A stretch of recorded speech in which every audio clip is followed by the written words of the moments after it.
Hi, TJ here at Wisconsiknight, and today I want to talk about libertarianism. I am a libertarian. I say it loudly and proudly to anybody who wants to listen to it. But wait a minute, it says down there why I'm ashamed to be a libertarian. I'm ashamed to be a libertarian because before we started using the word libertarian, those principles still existed. And they had a different name then. Before there was libertarianism, those principles were called American. There should be no need to have a thing called libertarianism because it should be an American principle. It doesn't make any sense that we have to designate something that we founded our nation on. So when I say I'm ashamed to be a libertarian, I'm ashamed not to be of the principles that I believe in.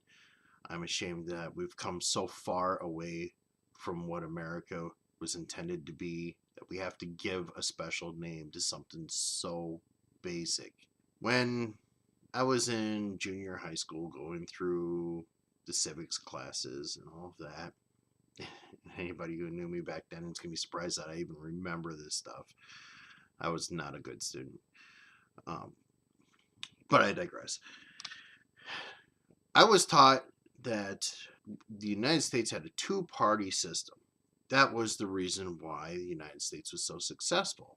Other countries like France, which at the time I think had 137 different political parties, wasn't able to be unified because they had so many different people with different ideas that nobody could come together and form a solid country. At the time, that made sense to me because I was a high school student and I believed what I was being told. Today, I think the two party system is a lie. First of all, it's a complete illusion that we have two parties to begin with.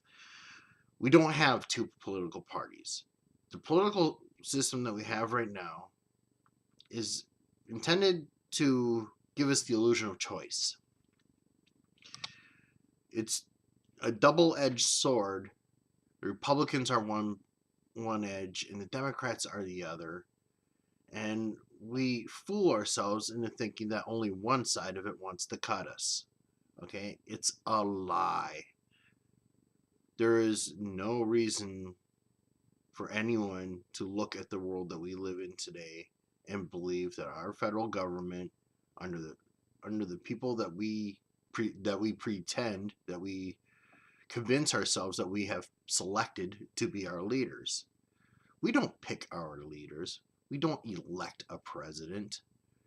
Yeah, we go through an election process, but we are told what our choices are. We are told that we can either choose A or B, and anything else is a wasted vote. Well, it's not. If you're on the fence about voting for a libertarian because you don't believe that your candidate has a chance of winning, well, you're right. Your candidate does not have a chance of winning.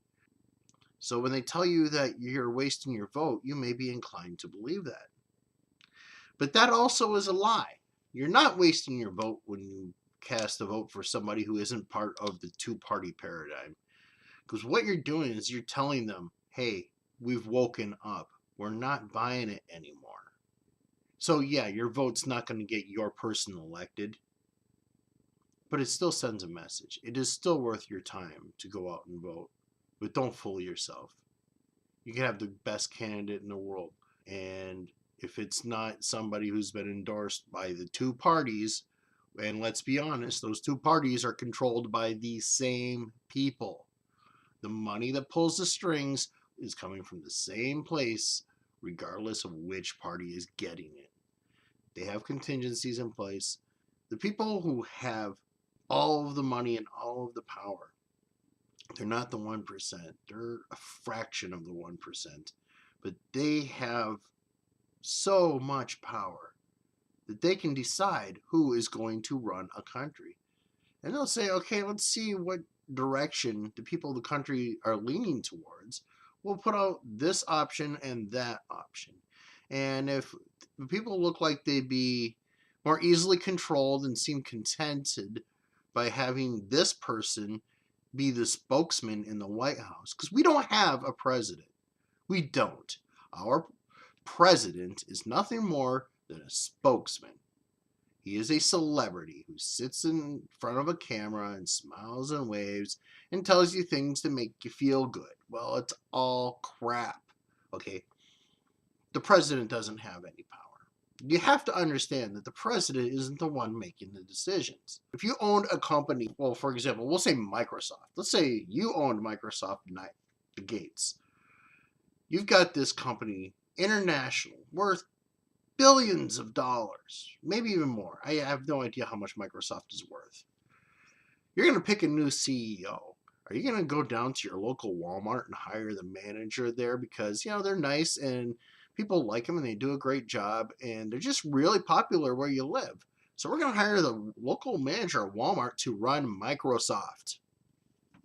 People are going to love him. And we're going to give that manager full say on everything that happens in the company. No. Even if you did pick that person because they had an incredible presence and everybody loves them, and they're going to be the new face of your company, you are not going to give that much power and that much control to somebody who has no experience running your company. It's not going to happen. You're going to have a board. You're going to have directors. You're going to have people pulling the strings saying, okay, here, go ahead and take this project and that project and run with it. It's all yours. Have fun with it. But here's what I want you to really be doing. I want you to develop this. I want you to market that. That person isn't going to come up with all of the ideas. That guy is not going to run the company. They're simply a spokesman. Now, you really think we're going to hand the keys to the kingdom to somebody who's going to have the job for 4 years, maybe 8, depending on the election cycles, and we're just going to give them carte blanche authority to run our country? No. There are other people. There are people in place that say, here's what we want you to do. Here's what you're going to do. And you're going to be paid handsomely for it, but don't think for a second that you're going to run the country without our approval. And you and I get nothing to say about it. We watch football, we watch the Oscars and the Grammys, and we get distracted by a TV. It's what the Romans called bread and circuses. Keep the people fed, keep them entertained, and they will be complacent. And that is why we had to start libertarianism. Because some of us are no longer complacent. We're not watching the circus. We're making our own bread. And we are going to stand on our own feet. So why am I ashamed to be a libertarian? Because I'm ashamed that I have to be. And on that note, check back often. I'll get as many videos out as I can. And if you have any questions, comments, concerns, or suggestions on anything you want me to cover, please message me in the area down below. Send a message directly to me. And make sure you subscribe. That's all for today. Peace, love, and bacon.